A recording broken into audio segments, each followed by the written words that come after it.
Eh bien bonjour, bienvenue dans ce deuxième cours confiné. Donc aujourd'hui, comme promis, on va voir les listes assaut. Ça s'appelle des skip lists en anglais. Donc en fait, c'est une structure qui est complètement différente des arbres binaires, mais on va voir qu'il y a des similarités, non pas dans la structure, mais dans l'idée générale. En fait, le problème des arbres binaires tels que je vous l'ai présenté, c'est que il y a des cas qu'on appelle dégénérés. Par exemple, prenez un arbre binaire dans lequel j'insère les éléments dans l'ordre. On obtiendra ça. C'est-à-dire que si j'insère l'élément 1, je crée un nœud. Quand j'insère l'élément 2, je l'insère à droite. Puis j'insère l'élément 3, et ainsi de suite. Et donc, en fait, je crée une liste chaînée du fait que j'ai inséré les éléments dans l'ordre. Donc, l'arbre binaire, il marchera mieux s'il est équilibré, c'est-à-dire que, en gros, pour chaque nœud, il y a à peu près autant de fils à gauche qu'à droite. Et pour ça, il y a des algorithmes qui existent, qui, à chaque insertion ou suppression dans un arbre binaire, vont le rééquilibrer. Ces algorithmes ne sont pas spécialement compliqués, mais ils sont quand même un petit peu subtils. Plutôt qu'étudier ces algorithmes, que d'ailleurs vous verrez souvent par la suite, je vous présente les listes assaut. Donc les listes assaut, ou skip list en anglais, c'est des listes ordonnées. Donc les éléments sont rangés dans l'ordre croissant ou décroissant, mais enfin bon, ça n'a pas tellement d'importance. Ce qui est important, c'est qu'il y a un ordre. Et on va insérer, en plus du chaînage normal, des raccourcis qui nous permettent d'avancer plus vite dans la liste. Donc par exemple, cette liste-là, 1, 4, 7, 8, 13, 15, 9, les éléments sont ordonnés, et j'ai des raccourcis, je peux passer directement de 1 à 8, ou de 8 à 19, ou je peux sauter par-dessus le 4, etc. Donc, bon, là c'est une toute petite liste, donc c'est pas très impressionnant, mais sur une très grande liste, on peut imaginer qu'on peut très rapidement arriver au milieu de la liste, ou sauter plein d'éléments, et donc éviter d'avoir à parcourir un chaînage de façon séquentielle. Donc la similarité avec les arbres binaires de recherche, elle est là. C'est-à-dire que dans les arbres binaires de recherche, quand je suis à la racine, que je cherche un élément qui est plus grand que le 8, je sais que je vais aller à droite, et si mon arbre est à peu près équilibré, j'aurai éliminé environ la moitié des éléments à chercher, et ainsi de suite récursivement. Ici, c'est un peu pareil, c'est-à-dire que si je cherche un élément qui est plus grand que 1, je ne vais pas regarder le suivant, je vais aller le plus loin possible en un saut, en 8, et je vois que mon élément il est plus grand que le 8, et donc c'est pareil, j'ai éliminé toute la partie gauche, je ne l'ai pas examiné, et je vais pouvoir recommencer à faire des sauts dans la partie droite pour m'approcher au plus près de la valeur, et c'est seulement quand j'y serai au plus près que je vais prendre le chaînage direct des éléments. Alors ça c'est l'idée. On peut voir ça aussi autrement, si on doit prendre une métaphore, on peut se dire que une liste assaut, c'est comme un réseau routier. Il y a des petites routes communales, il y a des routes départementales, il y a des nationales, et puis des autoroutes. Et donc plus on est sur une route de haute catégorie, plus on est direct et rapide. Par contre, ça ne relie pas tous les petits éléments entre eux, et donc quand on veut aller aux petits éléments, dans les petits villages, on va prendre des petites routes. Voilà. Donc c'est la même idée, mais dans une structure de données chaînée. Alors le problème, c'est ça marchera bien si les raccourcis sont régulièrement espacés. Ici, vous voyez, j'ai mis un raccourci qui va au milieu et qui repart du milieu, puis j'ai fait d'autres raccourcis de 2 en 2, on aurait pu faire d'autres raccourcis encore, mais l'idée c'est que ces raccourcis me permettent effectivement de sauter beaucoup d'éléments, et imaginons que j'insère un élément par exemple entre 8 et 13, comment je vais faire pour maintenir les raccourcis? Est-ce que je garde ce raccourci entre 7 et 13? Est-ce que je garde un raccourci entre 8 et 19? Est-ce que je me contente d'allonger la chaîne entre 8 et 13? Il faut arriver à maintenir des raccourcis qui soient efficaces. Et ça, en fait, la difficulté de faire ça, elle sera à peu près la même difficulté que de maintenir un arbre binaire équilibré. Donc l'astuce, en fait, qui fait que les skip lists sont une structure qui est vraiment intéressante, c'est qu'on ne va pas maintenir une liste de raccourcis, entre guillemets, optimale, avec un espacement idéal. On va maintenir des raccourcis de façon randomisée, c'est-à-dire au hasard. On va générer aléatoirement ces raccourcis, et en fait, avec une méthode de génération aléatoire qui va nous garantir qu'en moyenne, on aura une bonne performance, et donc en fait toutes les performances obtenues grâce à ces raccourcis, elles viendront d'une espérance en moyenne, Et en pratique, quand on teste ça sur des implémentations de skip list, on se rend compte qu'effectivement c'est une structure qui va vite. Même si on pourrait imaginer des situations où on n'a pas de chance, on fait toujours les mauvais choix et on a une skip list extrêmement lente. Ça n'arrive pas, puisque sur des milliers, des milliers, voire des centaines de milliers de tirages, on ne peut pas ne pas avoir de chance tout le temps. Donc c'est grosso modo une structure qui marche plutôt bien. Alors, voilà, ça c'est pour l'idée. Maintenant, plus précisément, comment on réalise une skip list ? Là déjà on va commencer par regarder le dessin qui est ici. Donc ce dessin-là vous montre une skip list. En fait, on a trois parties. On a la structure qui mémorise la skip list elle-même. On a une partie qu'on appelle l'entête, qui est un chaînon inutilisé, qui ne porte pas de valeur. C'est très important d'avoir ce chaînon parce que, notamment, il va avoir c'est lui qui va porter potentiellement tous les raccourcis les plus longs possibles. Et puis on a ensuite les différents chaînons qui portent les valeurs qui sont classées en ordre. Et vous voyez que les raccourcis sont réalisés en fait en ayant des tables de pointeurs. C'est-à-dire que le premier chaînon, l'entête, porte des pointeurs vers les niveaux suivants, et il faut regarder chaque chaînon comme une tour, une sorte de tour de pointeur, et en fait on pointe au niveau, si je suis au niveau 0, tout le monde se pointe, donc ça c'est les plus petites routes, c'est le niveau de chaînage complètement linéaire de la liste. Si je suis au niveau 1, je saute certains éléments, voilà, il y en a à peu près tous les deux. Voilà. Au niveau 3, je saute un peu plus d'éléments, alors vous voyez j'en saute qu'un ici, mais par contre ici j'en saute beaucoup. Au niveau 2, pardon, et au niveau 3, ainsi de suite. Ici, je saute qu'un élément, et puis il n'y a pas plus de niveaux dans cette liste-là. Bon, on pourrait faire une autre liste, mais dans celle-là, c'est comme ça que ça se passe. Donc vous voyez, l'entête, elle est importante, parce qu'en fait, l'entête va être en quelque sorte la plus grande des tours, et donc on est toujours sûr d'avoir des pointeurs depuis l'entête vers d'autres chaînons qu'on aurait dans la liste. Alors si on regarde d'un peu plus près comment on définit cette skip list, donc on aura bien sûr besoin de stdlib.h pour avoir l'allocation de mémoire. On aura ensuite une constante, skip max height, que j'ai mise ici à 8, qui sera la hauteur maximale d'une tour dans une skip list. 8 c'est pas une grande taille, ça veut dire que c'est plutôt pour faire des petites listes. Si on fait une analogie avec les arbres, ça reviendrait à dire qu'on a des arbres de hauteur 8. Dans un arbre binaire de hauteur 8, on met déjà beaucoup d'éléments.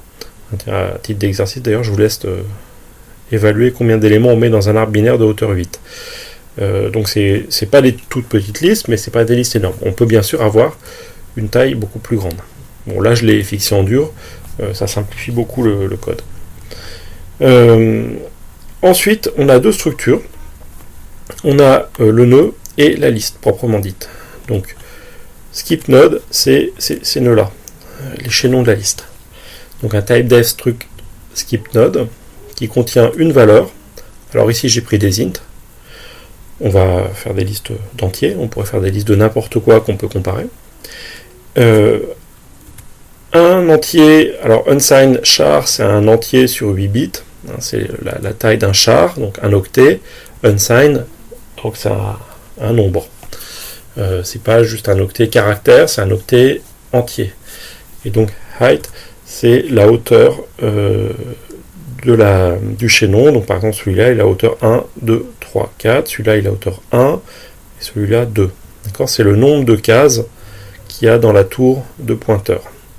Et ensuite la tour de pointeur proprement dite, donc c'est un pointeur, donc un struct skip node étoile, c'est un pointeur vers un skip node, par exemple celui-là.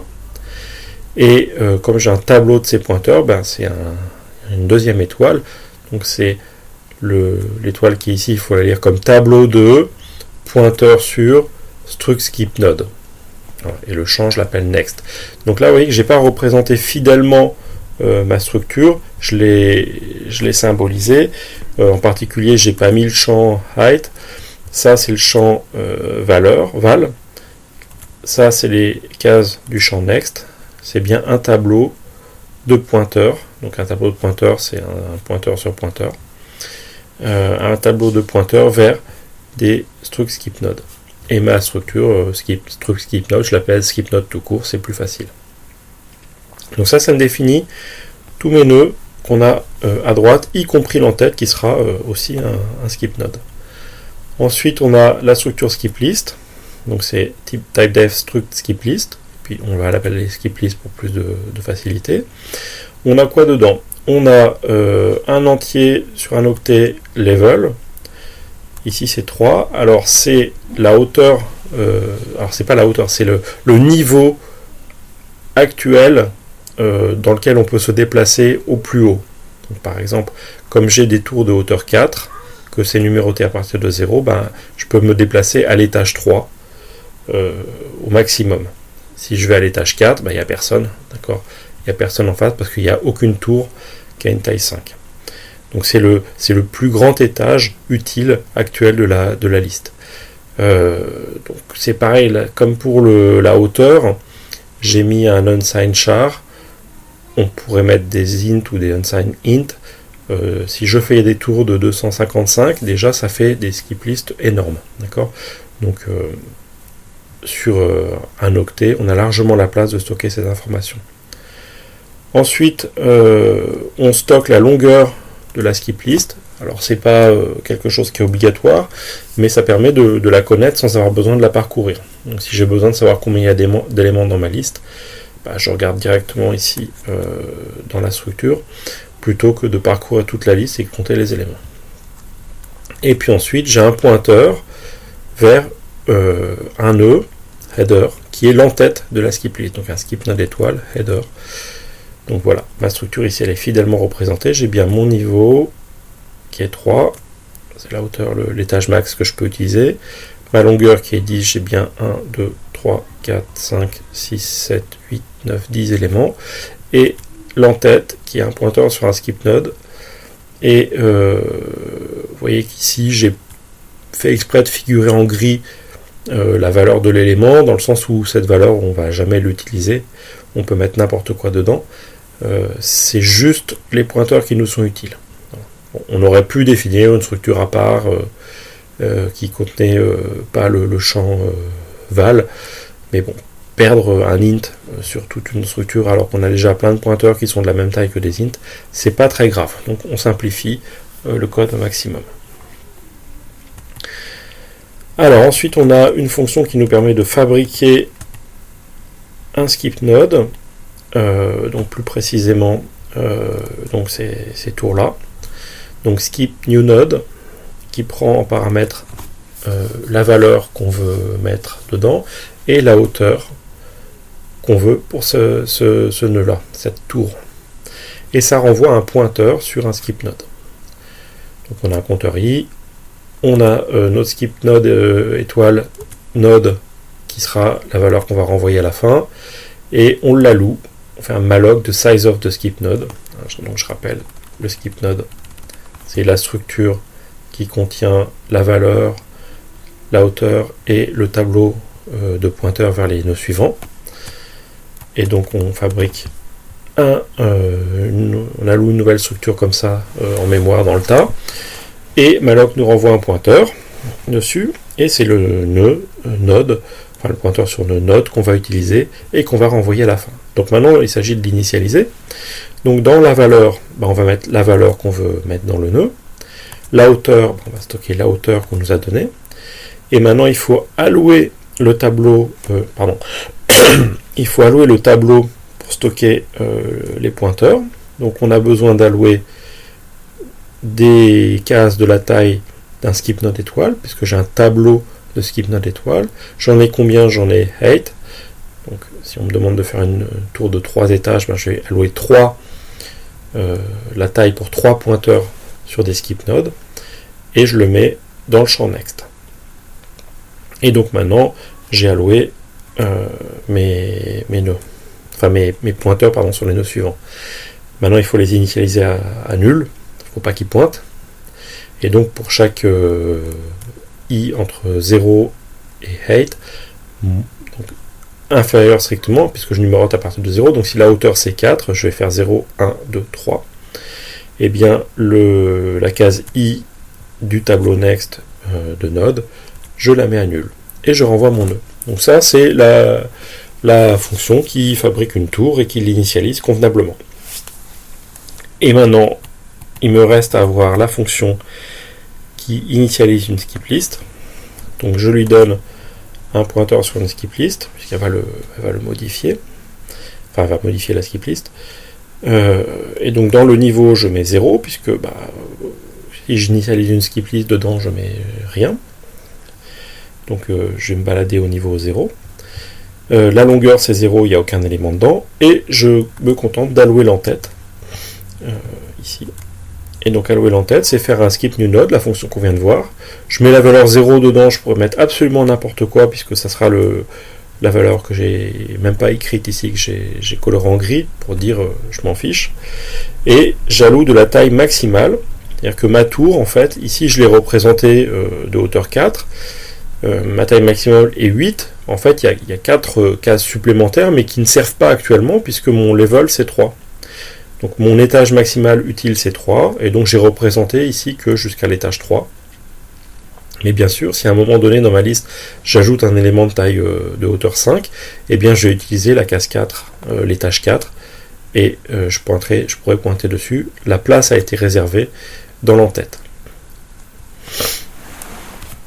Donc voilà pour la définition du type et son implémentation des primitives qui permettent d'initialiser la structure.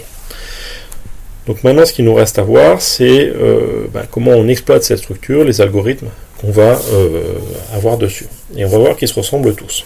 C'est bien ça l'intérêt des skip lists. Donc le premier algorithme, en fait, on va voir deux algorithmes essentiellement. On va voir un parcours de tous les éléments et un parcours optimisé, donc qui tire parti des raccourcis. Donc le parcours de tous les éléments, en fait, ça va nous permettre d'implémenter deux fonctions. La fonction de visite générique, donc similaire à la visite générique qu'on avait vue sur les arbres, et la fonction qui libère la mémoire d'une skip list, qui sera aussi le même algorithme, c'est-à-dire un parcours de tous les éléments, mais légèrement différent dans l'exploitation. Donc je rappelle comment on fait une visite générique, on l'a vu sur les arbres, on va faire exactement la même chose ici, pour une structure qui est différente. Donc on va commencer par définir un type qui s'appelle visitor, qui prend un int qui est une fonction, enfin un pointeur sur une fonction, qui prend un int en paramètre et qui renvoie rien. Donc dans les arbres, on avait comme ça une fonction qui imprimait un nœud. Ça prenait la valeur du nœud en paramètre, le int, elle renvoyait rien et elle imprimait le nœud. Donc là c'est pareil, on donne le même type. Et je rappelle que quand on définit une fonction qui prend un int et qui renvoie rien, qui renvoie void, eh bien le nom de la fonction c'est le pointeur sur la fonction, donc on peut directement la passer en paramètre de skip visit. Skip visit, ça va visiter une skip list L et appliquer sur chaque cellule un visitor, visite. Donc là, si je passe le nom d'une fonction qui imprime un nœud ou qui additionne les nœuds ou je ne sais quoi, eh bien ça va marcher, ça sera le pointeur sur la fonction. Et donc skip visit ne renvoie rien, se contente d'appeler visite sur chacun des nœuds. Donc l'algorithme est assez simple, j'ai besoin d'un pointeur sur le nœud qui sera au départ le premier chaînon utile de la liste. Donc je prends L.header, donc L c'est ma liste ici, .header c'est cette tour là, donc c'est l'entête, et ensuite flèche, parce que L.header c'est un pointeur, hein, donc j'ai besoin de faire flèche maintenant, flèche next à l'étage 0. Donc next de 0 c'est le pointeur à l'étage 0, ça serait next de 1, ça serait next de 2, next de 3. Donc next de 0, donc j'ai bien maintenant un pointeur sur ce chaînon là, et tant que ma variable node n'est pas nulle, ce qui arrivera quand j'arriverai à la fin de la liste, je vais devoir prendre le next et ça sera un pointeur nul. Donc tant que c'est pas nul, je suis sur un nœud et donc je vais le visiter. Donc je vais visiter node flèche val, donc là j'ai un node, c'est un pointeur sur ce nœud, je visite 3. Donc j'appelle la fonction visite, je lui passe un int en paramètre qui est 3, et elle fait ce qu'elle a à faire avec, par exemple l'afficher. Et ensuite, j'avance d'un nœud, donc node devient node flèche next de 0, donc node c'est ça, node flèche next c'est la tour qui est ici, au niveau 0, j'arrive sur le pointeur de cette cellule-là. Voilà, tout simplement. Et puis après, bien sûr, je vais continuer. Je vais arriver au bout. Ici, je vais faire node flèche égale node flèche next de 0, et donc node va devenir nul, et donc ma boucle while va s'arrêter, puisque nul, c'est considéré comme faux, comme condition, alors qu'un pointeur non nul, c'est pas faux. C'est vrai. Donc en fait, ça revient à dire, tant que node n'est pas nul, je boucle, et je visite chacun des nœuds, et j'avance d'un nœud. Donc vous voyez, l'algorithme de visite, ça serait le même qu'on ferait sur une liste chaînée standard. La différence ici, c'est qu'on a plusieurs niveaux de chaînage, et donc comme on veut tout visiter, on va uniquement utiliser le niveau de chaînage à l'étage 0, tout simplement. On va retrouver ce même algorithme pour libérer la mémoire d'une skip list, avec juste une toute petite nuance, c'est que quand on visite un nœud, donc node, qui est initialisé exactement de la même façon, à une nuance près, regardez bien, ici je prends un skip list, ici je prends un skip list étoile, parce que je vais modifier le pointeur L, je vais modifier la structure L, donc j'ai besoin de la passer en un pointeur dessus. Donc, du coup, j'initialise node non pas comme L.header, mais L flèche header. Voilà, c'est la principale différence. L'autre différence, c'est qu'une fois que je suis sur un nœud, par exemple sur le nœud 3, je vais voir le libérer de la mémoire. Et donc, si je le libère de la mémoire, j'ai perdu le pointeur vers le suivant. Donc, je vais devoir le mémoriser dans une autre variable que je vais appeler next. Donc, tout à l'heure, on n'avait pas besoin de ça parce qu'on ne touchait pas la mémoire. Là, on a besoin de mémoriser le nœud suivant avant de libérer la mémoire du nœud courant. Donc voilà, on retrouve le while node. On mémorise le nœud suivant, donc c'est node flèche next de 0 comme tout à l'heure. Et puis maintenant, on libère la mémoire. Donc tout à l'heure, on a alloué d'abord le nœud et ensuite son champ next. Donc là, on libère d'abord le champ next. Donc on libère la tour de pointeur node flèche next. Donc c'est cette tour blanche que j'ai dessinée là. Et ensuite, on libère le nœud, c'est-à-dire la structure qui porte la valeur et le champ next et la hauteur. Et ensuite, node égale next. Tout à l'heure, on faisait node égale node flèche next de 0, sauf que maintenant, node est libéré, donc je ne peux plus accéder à son contenu. Heureusement, je l'avais mémorisé dans next, donc node égale next. Une fois que j'ai fait ça, j'ai libéré chacun des chaînons de la liste. Donc j'ai fait un parcours, le même parcours que tout à l'heure, sauf que à chaque fois, le traitement, c'est pas une visite générique, c'est de libérer le nœud et la mémoire, toute la mémoire associée. Donc maintenant j'ai une liste toute vide, il faut que je libère ce chaînon-là, et donc je fais un free de L flèche header. Et d'ailleurs, je me rends compte que j'ai une fuite de mémoire ici. Je devrais faire aussi, avant de faire ça, un free de L flèche header flèche next pour libérer ces choses-là.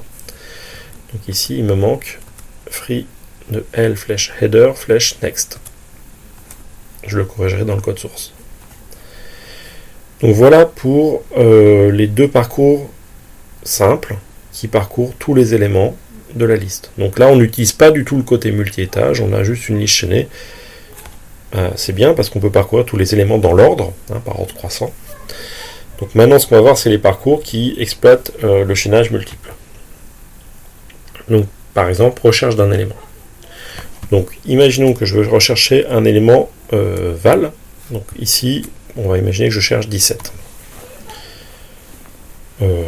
Tout ce que j'explique sera valable si je cherche une valeur inférieure à 17 et plus grande que 12. Par exemple, si je cherche 13, 14, 15 ou 16, en fait, j'aurai le même déroulé d'algo. C'est juste à la fin que ça va changer. Donc, je vais avoir besoin de connaître le nœud courant. Donc, comme tout à l'heure, mon nœud courant, ça sera L.header. Donc, je commence mon parcours ici. Et je cherche dans une skip list L, qui est celle-là. Donc, je cherche dans L. Je prends l'entête et je pointe sur l'entête. Alors la différence par rapport à tout à l'heure, c'est que maintenant je vais essayer de faire mon parcours au niveau le plus haut. Donc je vais avoir une variable level que je vais boucler de level égale l.level jusqu'à 0, y compris 0, hein, c'est supérieur ou égal. Donc je pars de l.level de 3 jusqu'à 0. Donc je vais essayer d'avancer à l'étage 3, puisque c'est là où j'ai les sauts les plus grands. Puis, quand j'ai pu pouvoir avancer à l'étage 3, je vais avancer à l'étage 2. Puis quand je ne pourrai plus avancer à l'étage 2, je vais avancer à l'étage 1, et ainsi de suite, jusqu'à l'étage 0. Et quand j'aurai atteint l'étage 0, je vais pouvoir terminer, ça veut dire que j'aurai atteint mon but. Et après, je verrai si j'ai trouvé ou pas mon chaînon. Mais l'idée, c'est d'aller d'abord par les grandes routes, hein, par les étages les plus élevés, pour aller chercher mon élément. Donc, l.level vaut 3, hein, c'est bien écrit ici, c'est supérieur ou égal à 0, donc je boucle, et maintenant j'essaye d'avancer le plus possible à l'étage 3. Donc qu'est-ce que je fais pour ça? Je regarde que mon nœud courant, à l'étage 3, il y a un pointeur qui n'est pas nul, donc je peux avancer, et le nœud que j'atteins en avançant, donc node flèche next de level, donc node flèche next c'est la tour ici, de level c'est ce pointeur là, et bien si je vais chercher sa valeur, flèche val, c'est inférieur strictement à la valeur que je cherche qui est 17. Donc là c'est le cas, je pointe sur un nœud, à l'étage 3, je pointe sur un nœud qui est strictement plus petit que celui que je cherche, donc je peux avancer à l'étage 3. Et c'est ce que je fais avec cette affectation node égale node flèche next de level. Tout à l'heure on faisait node égale node flèche next de 0, parce qu'on avançait que à l'étage 0, là on avance à l'étage level, couramment c'est 3. Donc vous voyez, j'ai mis en vert le pointeur pour dire on l'a suivi en quelque sorte. Donc on avait node qui a été ici, il passe là, et ce qui nous a permis de passer ici, c'était ce pointeur en vert. Et on reboucle.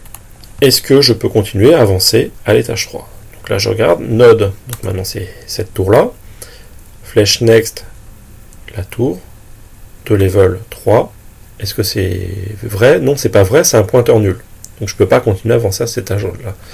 Donc là, je sors de ma boucle et je décrémente level. Donc maintenant je vais passer à l'étage 2 et je vais avancer à l'étage 2. Level est passé à 2. Donc il est supérieur ou égal à 0, donc je peux rentrer dans ma boucle for. Alors, est-ce que j'ai un pointeur? Donc dans node, flèche next de level, donc oui, j'ai un pointeur, et la valeur pointée, donc je suis le pointeur, et je vais chercher la valeur, donc node, flèche next de level, c'est cette tour-là, flèche val, c'est la valeur 25.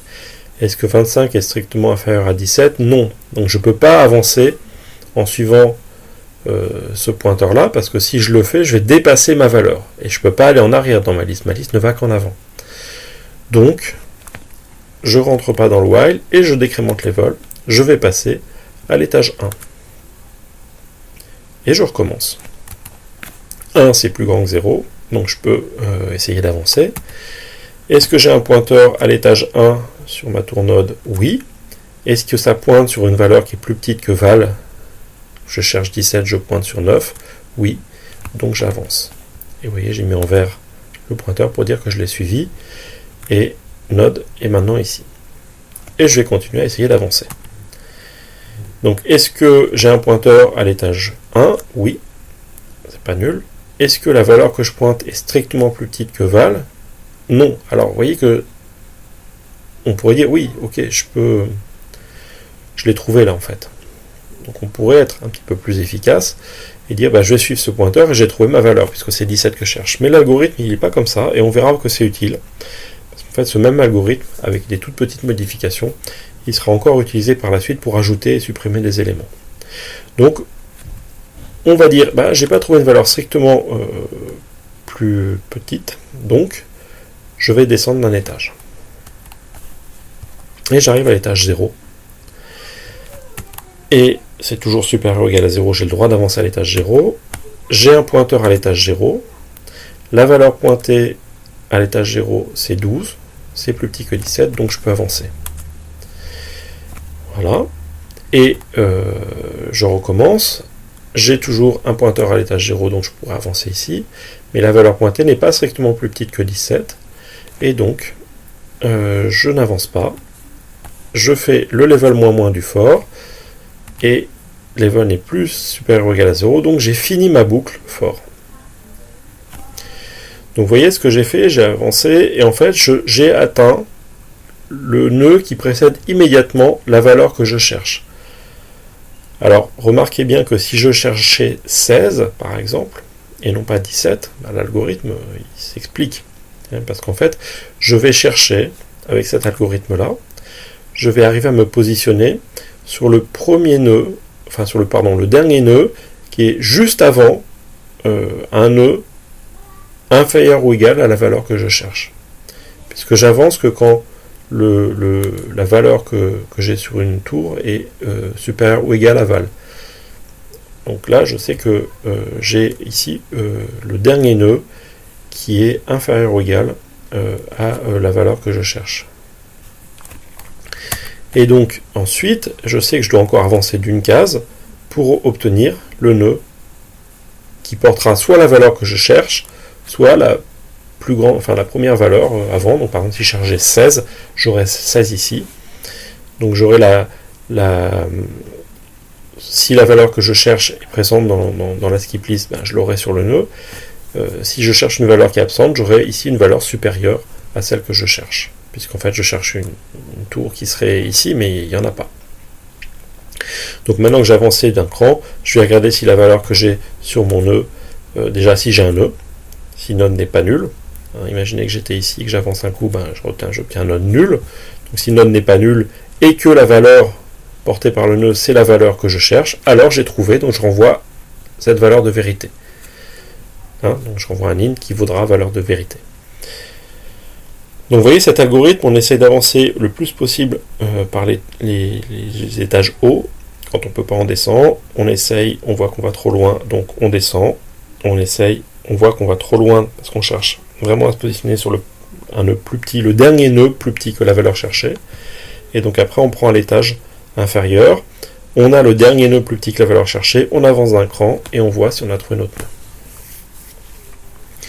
Donc cet algorithme-là, on va le retrouver juste maintenant en le généralisant un tout petit peu. Mais vous allez voir que c'est exactement le même algorithme. Alors en quoi on le généralise ? En fait, ce qu'on voudrait, c'est pas chercher une valeur. Tout à l'heure, là, on cherchait ce que j'avais 17. Là, on voudrait chercher un emplacement. Un emplacement pour supprimer un nœud ou ajouter un nœud. Donc par exemple, si je veux supprimer le nœud 17, il faut que je le cherche dans la liste pour pouvoir le supprimer. Mais si je veux insérer le nœud 16, je vais faire le même algorithme que tout à l'heure et je vais tomber sur le nœud 17, qui sera le premier nœud strictement supérieur à la valeur que je cherche, et donc je saurai qu'il faut l'insérer juste avant. Donc c'est la même chose.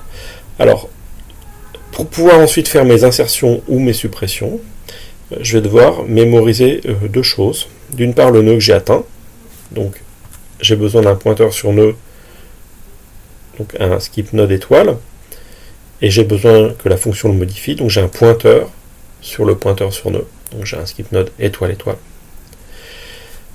Donc ça c'est ce qui va me donner l'équivalent de la variable node juste avant. Tout à l'heure j'avais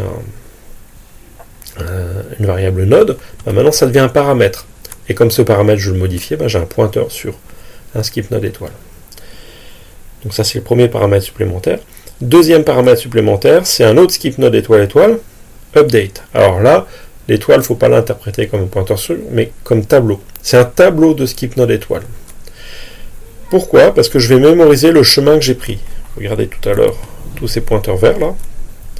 C'est ceux que j'ai suivis. Et donc je vais mémoriser en quelque sorte ces pointeurs verts. Ce qui va me permettre que si j'insère un nœud par exemple ici, eh bien je saurai quel pointeur, quelle ligne je vais couper en insérant mon nœud, et donc quelle ligne je vais devoir reconstituer. Donc celle-là, par exemple si j'insère un grand nœud ici, je sais que le pointeur qui pourrait pointer sur cette case qui est ici, il faudra que je le mette à jour.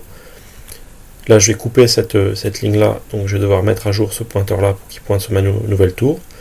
Je vais couper celle-là, donc je vais devoir mettre à jour ce pointeur. Et je vais couper celle-là, donc je vais devoir mettre à jour ce pointeur.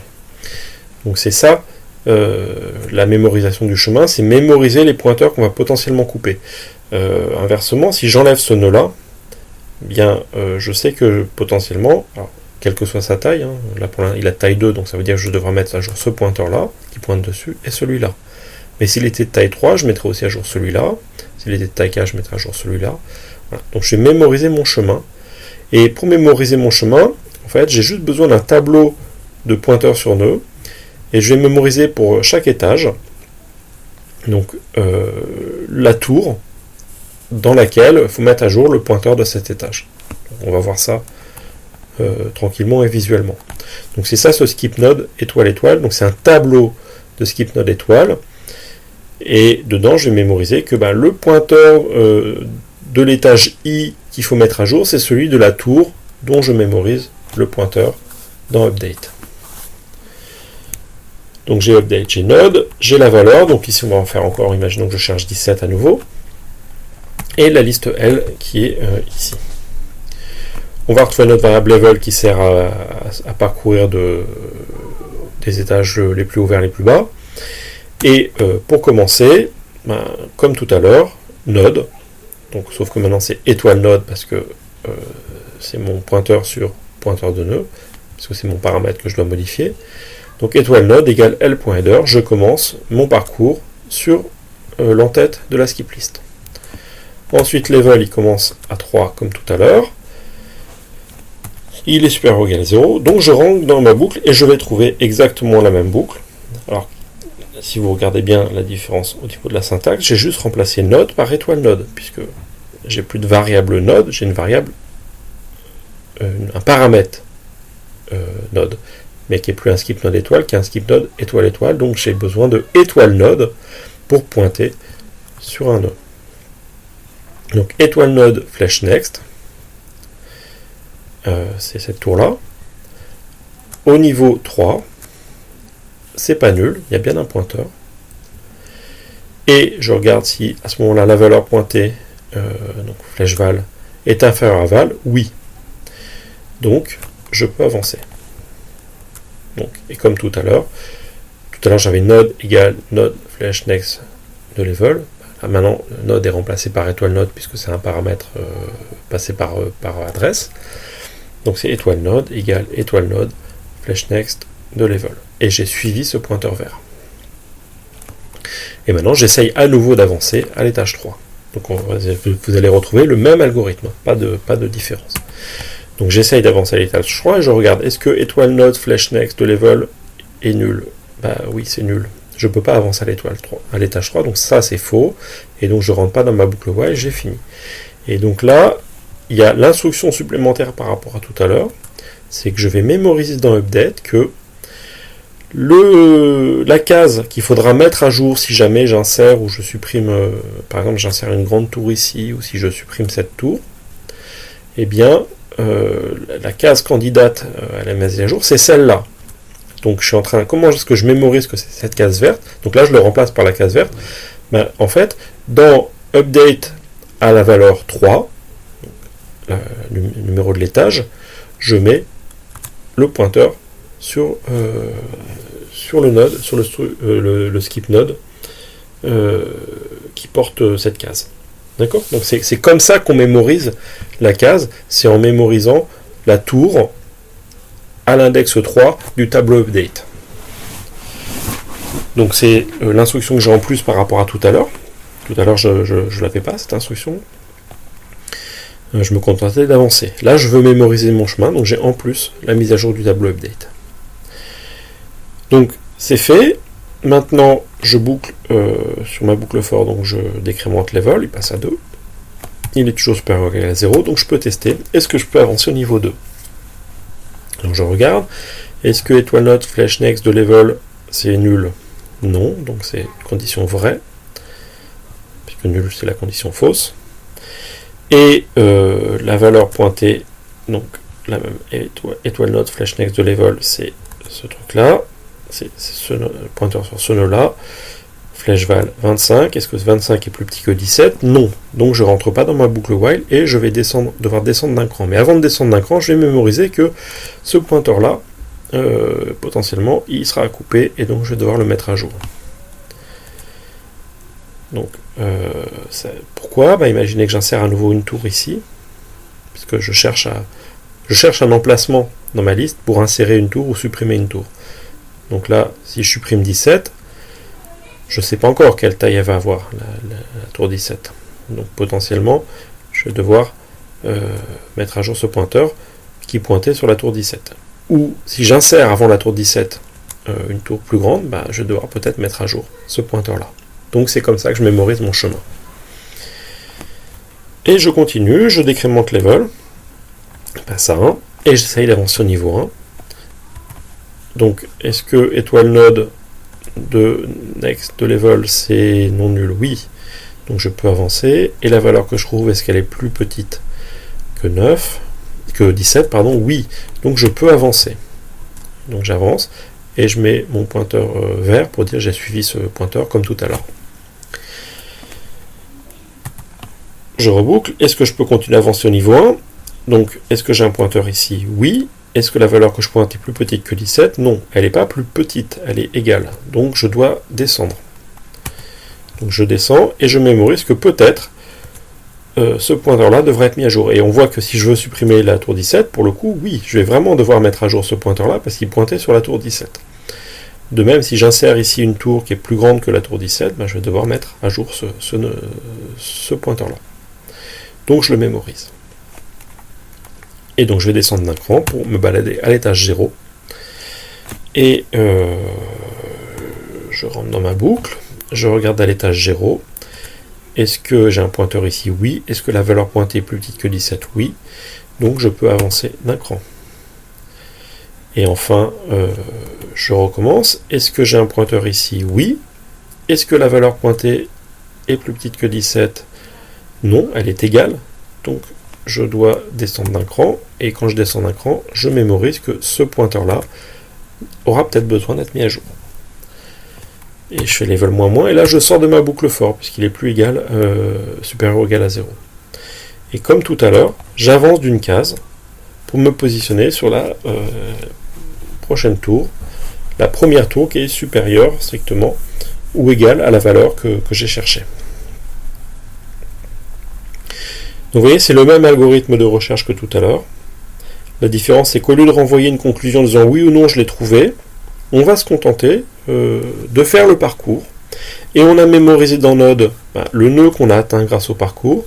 Et dans Update, on a une façon de retrouver toutes les cellules des tours qu'on peut potentiellement mettre à jour si jamais on faisait une modification sur le nœud qu'on a atteint ou si on insérait un nœud juste avant. Donc c'est bien une recherche d'emplacement. Si je cherche la valeur 17 pour la supprimer, je vais tomber sur cette configuration-là exactement. Si je recherche la valeur 16, enfin l'emplacement 16 pour l'insérer, je vais aussi tomber sur cette configuration, puisque refaites le même algorithme avec 16, et vous allez voir que vous tombez exactement sur la même configuration à la fin. Donc c'est bien une recherche d'un emplacement pour une insertion ou une suppression, avec mémorisation du parcours qu'on a amené et du nœud qu'on a atteint à travers ce parcours. Donc maintenant cet algorithme-là va nous servir, par exemple, pour supprimer un élément. Donc voilà, j'ai redessiné exactement le résultat de ma fonction skipSeek. Donc là, skipRem supprime un élément val dans une liste L. Donc la liste L qui est modifiée par la suppression, donc j'ai passé un pointeur sur la liste. Et la valeur, c'est la valeur que je cherche à supprimer dans la liste. Donc j'ai besoin de level qui va me permettre de faire une boucle for ici, on va voir ça tout à l'heure. J'ai besoin d'un skip node étoile node que je vais passer en paramètre de skipSeek, donc je vais passer un pointeur sur cette variable puisque je veux modifier cette variable, donc je passe un pointeur sur cette variable. Donc j'ai bien un skip node étoile node et le pointeur sur la variable c'est celui que me fournit skipSeek, et donc on voit bien que si je prends l'adresse de node, j'ai bien un pointeur sur un skip node étoile, donc un skip node étoile étoile, ce qui est bien la signature de skip-seek. J'ai besoin ensuite de passer update, et donc c'est un tableau de hauteur max de skip node étoile. Et donc un tableau de skip node étoile, c'est bien un skip node étoile étoile, puisque tableau et pointeur, c'est la même chose en C. Et donc maintenant j'appelle ma fonction skip-seek, je lui passe ma liste, alors étoile L, puisque skip-seek, je remontre, il attend un skip list, et moi j'ai un skip list étoile. Donc je prends la valeur pointée par L, la valeur que je cherche, le pointeur sur le skip node étoile qui va être positionné sur le nœud trouvé, et le tableau de skip node étoile qui va être mis à jour, qui sera les cases vertes ici. Et le résultat, c'est le dessin que j'ai là. Alors avec une erreur ici, il ne doit pas y avoir d'étoile ici, puisque node est déjà un skip node étoile. C'était précédemment que c'était un skip node étoile étoile et que j'avais besoin de étoile node pour avoir le pointeur sur cette tour. Donc là, pas d'étoile. Donc, la première chose que je fais, donc j'ai cherché mon nœud là avec skip-seek, ou plus précisément j'ai cherché mon emplacement. Donc si la valeur que je veux modifier est présente, et bien normalement mon nœud il pointe dessus. Donc si mon nœud n'est pas nul et que il pointe sur une valeur qui n'est pas égale, pardon, si mon nœud est nul, not node, oui, il n'est pas nul, pardon. Ou, c'est le ou. Si mon nœud n'est pas nul, non, je reprends. Si mon nœud est nul, donc node est nul, donc not node c'est vrai, alors la condition est vraie, je fais un return 0 pour dire j'ai pas réussi à supprimer. Si mon nœud n'est pas nul, not node c'est faux, et donc je vais évaluer la partie droite du ou, et mon nœud n'étant pas nul, je sais que je peux faire not flèche val, et prendre la valeur qui est portée par le nœud, et regarder si c'est différent de la valeur que je cherche à supprimer. Donc par exemple, si j'ai cherché à supprimer 16, je vais arriver dans cette configuration-là, et je vais dire, bah non, je ne peux pas supprimer 16, il n'est pas dedans. Et donc, return 0. Donc ça, c'est pour vérifier qu'on supprime bien quelque chose qui est présent dans la liste. Donc maintenant, on sait qu'il est présent, le nœud qu'on veut supprimer, et il est au bout de mon pointeur node. Donc maintenant, ce qu'il faut regarder, c'est la hauteur de la tour qui est là, par rapport à la hauteur maximale dans la liste. Donc en fait, pour chaque niveau de 0 jusqu'à L.level, donc de 0 à 3, je vais regarder si mes cases vertes ici pointent sur le nœud ou pas. Donc si ma case verte, donc je commence par la première, donc update de level, update de 0, ça sera L, puisque c'est la case, enfin c'est cette tour là, d'accord. Donc update de 0, flèche next de 0, c'est bien ce pointeur là. Si ce pointeur là ne pointe pas sur la tour, alors je termine ma boucle. Mais là il pointe dessus, et donc je sais que je vais devoir le mettre à jour. Et donc je vais dire quoi? Que maintenant cette tour là, au lieu de pointer sur la tour 17 que je vais supprimer, elle va pointer sur la suivante. Et la suivante au même niveau. Donc je dis quoi? Update de level, c'est cette tour là. Flèche next de level, c'est ce pointeur là. Dedans je mets quoi? Je mets ce pointeur là. Donc, node, flèche next de level. Et donc maintenant le nœud 12 au niveau 0 pointe sur le nœud 19. Et ensuite je passe au niveau suivant. Le niveau suivant, il est là. Donc est-ce que update de level, flèche next de level, c'est différent de node? Non, je pointe encore sur node. Donc comme j'ai enlevé ce nœud là, il faut mettre à jour ce pointeur là. Et donc je dis que update de level, c'est cette tour là. Flèche next de level, c'est ce pointeur là. Je le remplace par ce pointeur là. Et donc ce pointeur maintenant pointe ici. Donc j'ai bien remplacé les pointeurs pour qu'ils ignorent la tour 17 que je vais supprimer. Maintenant que j'ai fait cette mise à jour, Update a fait son boulot. J'en ai plus besoin. Donc ces cases là, en fait, les autres cases de update, elles servent pour l'insertion. Donc je peux libérer la mémoire de Node. Et d'ailleurs, je me rends compte qu'ici, à nouveau, j'ai une fuite de mémoire. Il faudrait que je libère d'abord la mémoire de Node /next et ensuite la mémoire de Node. Donc j'aurais dû me faire une fonction qui libère la mémoire d'un nœud, et comme ça je ne me serais pas trompé 2 fois de suite. Bon, c'est pas très grave, ici il faut rajouter free de Node /next.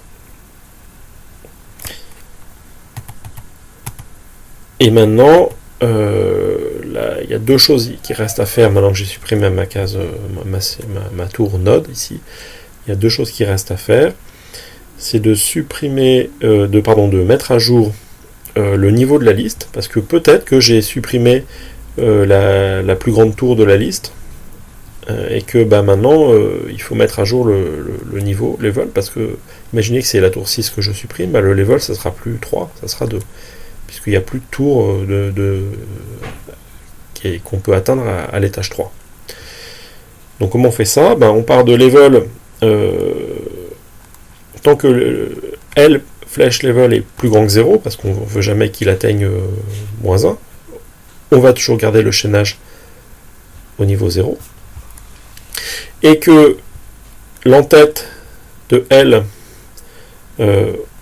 au niveau, donc là on part de L.level, pardon, l'entête L.header au niveau L.level, donc au niveau 3, si ça pointe sur nul, par exemple si j'ai supprimé cette case, ça sera le cas parce que le update ici aura été vert, et donc j'aurais mis à nul en refaisant le chaînage, puisque, souvenez-vous, si je supprime cette tour là, et bien au niveau 3, la tour qui pointe, donc c'est cette ligne là dont je suis en train de parler, la tour qui pointe au niveau 3 sur celle que je supprime, je lui donne le même pointeur que celle que je supprime, et donc là je mettrai nul. Donc, si je vois que ce pointeur là est nul, ça veut dire que j'ai diminué mon niveau d'un cran, donc je fais L.level -, et je recommence ça tant que je peux. Donc ici je ne vais pas du tout rentrer dans cette boucle while, puisque j'ai supprimé une petite tour, pas du tout la plus grande, mais ce cas là est utile quand on supprime la plus grande tour et qu'il n'y en a pas d'autres de la même taille. Donc ça c'est pour mettre à jour l'entête et le niveau le champ level de la skip list. Et ensuite L /length -, je suis en train de dire j'ai un élément de moins dans ma liste, donc je le passe à 9. Et return 1 pour dire j'ai réussi à supprimer un élément. Donc vous voyez, cet algorithme n'est pas hyper compliqué, mais il faut le faire tranquillement. Le gros du boulot est déjà fait par skipseek, on l'a vu tout à l'heure. Et puis après, c'est refaire le chaînage. Donc c'est là qu'on utilise le update. Chaque case de update qui est du niveau, qui pointe sur mon nœud, doit être mise à jour par le pointeur du nœud au même niveau. Donc, ce pointeur-là doit devenir ce pointeur-là, et celui-là doit devenir celui-là. Celui-là, j'y touche pas, puisque il est dans update, mais il pointe pas sur la tour. Donc je peux arrêter. D'où le break, puisque je le fais en partant de 0. Si je pars de 0, je pointais dessus, je pars de 1, je pointais dessus, j'arrive à 2, je pointe pas dessus, c'est même pas la peine d'aller voir plus loin, parce que je sais que ce pointeur, s'il pointe pas sur Node, c'est qu'il passe par-dessus. Et donc, le break. Donc ça, c'est le rechaînage. Et puis, libération de la mémoire avec l'oubli ici, donc il faut rajouter free de Node /level. Et ici, ensuite, prise en compte du cas où j'ai enlevé la plus grande des tours, et donc je diminue level, et ensuite je décrémente le nombre d'éléments de ma liste. Et j'ai réussi à supprimer. On a presque fini. Maintenant, il nous reste ajouter un élément. Donc ajouter un élément, c'est pas beaucoup plus compliqué, c'est le même algorithme, mais il y a un petit truc en plus, c'est qu'il faut créer une nouvelle tour. Et comme on l'a dit, comme je l'ai dit au tout début, dans les skip lists, la hauteur des tours est tirée aléatoirement. Donc on va voir ici l'algorithme de génération aléatoire d'une hauteur de tour. Donc pour ça, j'ai besoin de vous expliquer pas mal de petits trucs annexes, mais rien de bien méchant. Donc on va avoir besoin de time.h, je vais dire tout à l'heure pourquoi. ici c'est pas important. On a une variable globale, skip srand, qu'on initialise à 1. Ça c'est pour savoir si on doit, quand on génère pour générer des nombres aléatoires, plus précisément, je mettrai la fonction, on a besoin d'une fonction rand. Voilà, la fonction rand, elle renvoie un entier aléatoire. Mais pour qu'elle fonctionne correctement, il faut l'initialiser avec srand. Mais on a besoin de le faire une seule fois. Donc là, je suis en train de définir la fonction skiprand, qui va renvoyer un unsigned char, donc une hauteur aléatoire.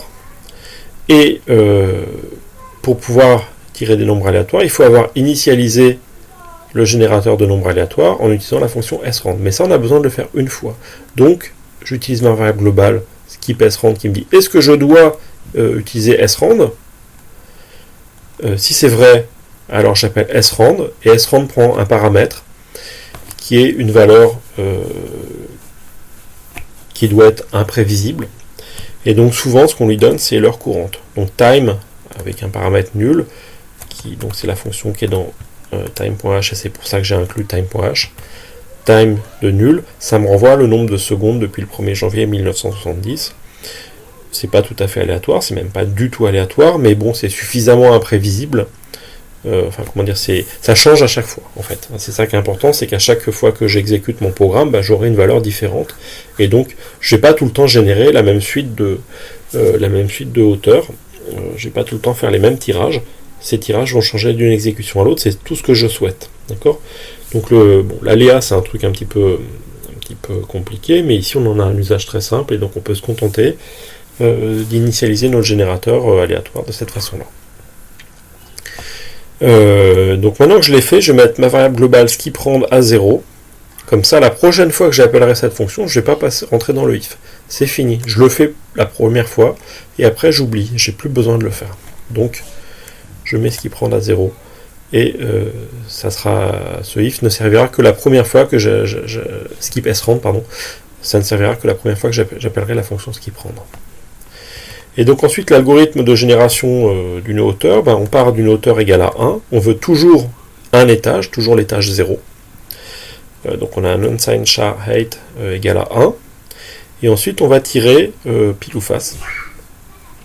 Et si on fait pile, on incrémente. Si on fait face, on a fini. Donc comment on fait ça? On tire un entier aléatoire, modulo 2.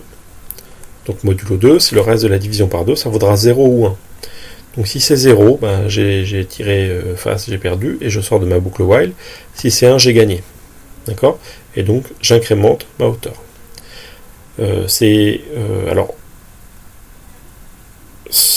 Cet algorithme-là, il est intéressant parce qu'en fait, qu'est-ce qu'on voit? On va... faut regarder d'un point de vue statistique. On va toujours générer des tours de hauteur 1. Ça, on veut que toutes les tours aient un niveau 0 pour pouvoir avancer séquentiellement sur la liste. Après, on voudrait que la moitié des tours ait un niveau 2. Et donc, en faisant ça, je tire à pile ou face, eh bien, j'ai une chance sur 2 d'avoir 1. Et donc, si je tombe sur 1, j'aurai un niveau 2. Enfin, j'aurai un niveau 1, donc une hauteur 2. Puis, je voudrais que, statistiquement, un quart des tours ait une hauteur 3. Et donc, à nouveau, je fais un tour de boucle. Si je tire à nouveau 1, je vais incrémenter. Et donc, j'aurai une tour de hauteur 3, et ainsi de suite. Et donc, à chaque fois qu'on veut monter, on aura en moyenne moitié moins de tours qu'à un niveau supérieur. Donc, j'aurai 100% des tours qui ont un niveau 0, 50% des tours qui auront un niveau 1, 25% des tours qui auront un niveau 2, et ainsi de suite. À chaque fois, j'y divise par 2. Il y a juste une condition ici, on vérifie qu'on n'atteint pas la hauteur maximale, puisqu'on s'est donné une hauteur maximale, tout simplement, parce que ça c'est pour des questions d'efficacité mémoire. C'est-à-dire que si je me mets à faire des tours immensément grandes, certes il y a une probabilité faible de le faire, mais il y en aura, j'aurai trop de pointeurs partout, et je perds de la place pour stocker tous ces pointeurs qui ne vont pas forcément gagner, apporter beaucoup d'accélération. Donc je vérifie que je n'ai pas au-delà de la hauteur maximale, et puis j'applique mon algorithme qui va me répartir mes hauteurs de tours. Et ensuite je renvoie ma hauteur. Donc ça, c'est vraiment le cœur de l'efficacité des skip lists. C'est cet algorithme-là. Enfin, au niveau de j'ai envie de dire, c'est l'astuce des skip lists par rapport à des arbres binaires équilibrés. J'avais dit qu'on remplace une structure équilibrée avec donc les arbres binaires équilibrés, on a autant à peu près d'éléments à gauche qu'à droite de chaque nœud. Ça demande des algorithmes pour le faire. Là, on a des raccourcis et on voudrait que les raccourcis à peu près nous permettent d'atteindre la moitié de la liste, pouvoir sauter à peu près au milieu, et puis au milieu du milieu, et ainsi de suite. Et donc, si on prend une liste et qu'on répartit de cette façon-là les raccourcis de la façon la plus propre possible, la plus équitable possible, on verra que on a effectivement tous les nœuds qui ont un étage 0, la moitié des nœuds qui ont un étage 2, et ainsi de suite. Sauf que ça, on ne peut pas le garantir sur la durée, sur les insertions et les suppressions. Et donc là, la garantie d'avoir des nœuds de la bonne taille, elle est statistique, mais pas forcément à la position où on attend les nœuds. Voilà. Donc si je prends ma liste et que je fabrique les tailles de tour optimales, je vais avoir cette statistique-là. Mais si je construis ma liste au fur et à mesure en insérant des éléments un peu n'importe quand, en les supprimant ensuite, etc., je ne peux pas garantir ça. Le maintenir, ça veut dire que je referai le enchaînage sans arrêt. Et donc là, je me donne une fonction qui va me fabriquer des tours qui ont globalement la bonne répartition de hauteur. Et il se trouve qu'en pratique, quand on mesure les performances, ça marche très très bien. Donc ça, c'est l'idée originale des skip lists. C'est ce qu'on appelle une structure de données randomisée. Il n'y en a pas beaucoup, des structures de données randomisées, donc ils font appel à du tirage aléatoire. Quelque part, on est en train quasiment de plus faire de l'algorithmique, puisque normalement un algorithme il est censé être déterministe. Donc là, on a un algorithme qu'on dira randomisé. Donc c'est un algorithme qui est globalement déterministe, mais avec des composantes aléatoires dedans, mais qui sont ici bien contrôlées. C'est pas un algorithme qui fait n'importe quoi. Ici, la composante aléatoire, c'est vraiment pour la génération d'une hauteur de tour. Donc ça nous permet de choisir une hauteur pour une nouvelle tour. Et maintenant, on a la fonction qui ajoute un élément. Donc un élément val dans une skip list L qu'on peut être amené à modifier, donc un pointeur sur une skip list. On a besoin des valeurs height, ça sera la hauteur de la skip list. I, ça sera un compteur. Le nœud et la structure update, le tableau update qui nous permettent d'appeler skipseek. Donc ici par exemple, je veux insérer 17, à nouveau. Je vais appeler skipseek sur étoile L, en lui donnant la valeur 17, le pointeur sur node, le tableau update, et je vais récupérer mon tableau update qui sera les cases vertes ici, mon node qui sera la case 19, puisque c'est la première case strictement supérieure ou égale à la valeur que je veux insérer. Et ça, c'est le boulot de skipseek qu'on a déjà utilisé pour la suppression. D'accord ? Donc là, par rapport à tout à l'heure, il n'y a pas la case 17, donc il a atterri sur la case 19. Donc je regarde maintenant si j'ai un nœud et que la valeur du nœud, donc si j'ai un nœud et que la valeur du nœud que j'ai obtenu est égale à la valeur que je veux insérer, je retourne 0, j'ai pas réussi à faire l'insertion parce qu'en fait le nœud était déjà présent. Et ensuite je vais fabriquer une tour. Donc je vais tirer une hauteur aléatoire, height égale skip prendre, donc ça va me donner n'importe quelle hauteur. Là il y a une mise à jour de update dans le cas où height-1 est plus grand que L flash level. Donc L flash level pour l'instant c'est 3. Ça veut dire que mon plus haut étage c'est l'étage 3. Et imaginez que je crée une tour de hauteur 5. Ça pourrait arriver, j'ai le droit. Mon tirage aléatoire pourrait faire ça. Eh bien il me manque des cases dans update. Puisque il va falloir mettre à jour en fait les cases 4 et 5 de l'entête, puisqu'elles vont devoir pointer sur la nouvelle tour qui va dépasser toutes les autres. Donc si height-1 est strictement plus grand que level, alors que L flash level, je dois pour tous les étages entre L flèche level plus 1 et height, moins 1, donc strictement inférieur. Donc par exemple, si j'ai créé une tour de hauteur 5, pour l'étage 4, je dois mettre à jour. Si j'ai créé une tour de hauteur 6, je vais devoir mettre à jour l'étage 4 et 5. Et donc je dis update de I, c'est L flèche header, c'est-à-dire que je mémorise qu'à l'étage I, la tour à mettre à jour, c'est l'entête de la skip list.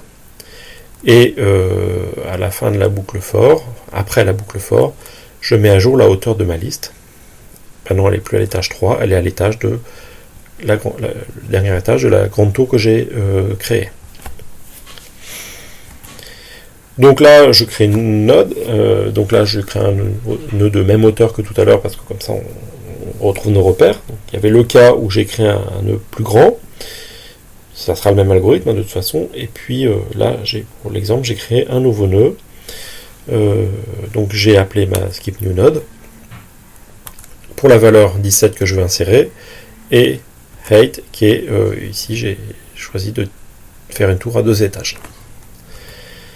Et donc maintenant je vais mettre à jour le chaînage, et c'est ce que fait la boucle for ici. Donc pour chaque niveau de 0 à 8 moins 1, donc strictement inférieur à 8, je vais devoir mettre à jour le chaînage du nœud lui-même pour qu'il pointe en face, et puis le chaînage de ceux qui devront pointer dessus. Et donc là, je vois que j'ai besoin à nouveau du tableau update. Donc qu'est-ce que je fais? Eh bien, le suivant de node au niveau I, c'est update de I au niveau I. Donc node flèche next de I. Et bien ici, je mets update de I, c'est ce nœud-là. Flèche next de I, c'est ce pointeur-là. Donc je mets ici le même pointeur que là. Maintenant que j'ai mémorisé que node pointe là, et bien maintenant c'est lui que je vais faire pointer sur node, et donc je dis que update de I flèche next de I, c'est égal à node, et je mets ce pointeur-là. Et maintenant je passe à I égale 1. Je vais faire la même chose à l'étage 1. Donc node flèche next de I, c'est cette case-là. Ça va être update de I, c'est cette tour-là, puisque c'est elle qui a mémorisé le niveau 1. Flèche next de I, c'est ce pointeur-là. Et donc, cette case-là pointe au même endroit que celle-là. Et maintenant, celle-là, je la fais pointer sur node. Et j'ai fini ma mise à jour de pointeur. J'ai plus qu'à faire quoi? Dire que ma liste a augmenté d'une case. Et je renvoie 1. Pour dire j'ai réussi à insérer mon élément. Et voilà, c'est les algorithmes qu'on a sur les listes ASSO. Donc vous voyez, on a vu essentiellement deux algorithmes. Un qui est basé, le parcours simple pour chercher pour afficher les éléments, pour visiter les éléments, qui est basé sur le parcours au niveau 0. Libérer la mémoire de tous les éléments, c'est aussi un parcours au niveau 0. C'est globalement le même algorithme avec en plus la variante qu'on traite chaque élément en libérant la mémoire. Puis après, on a vu recherche d'un élément. C'était le parcours en allant du plus haut vers les étages bas pour essayer d'aller le plus vite possible. Et on dit si on a trouvé ou pas l'élément. Et puis une variante de ce parcours-là qui mémorise le chemin avec le update et le node qu'on a utilisé pour ajouter et supprimer un nœud.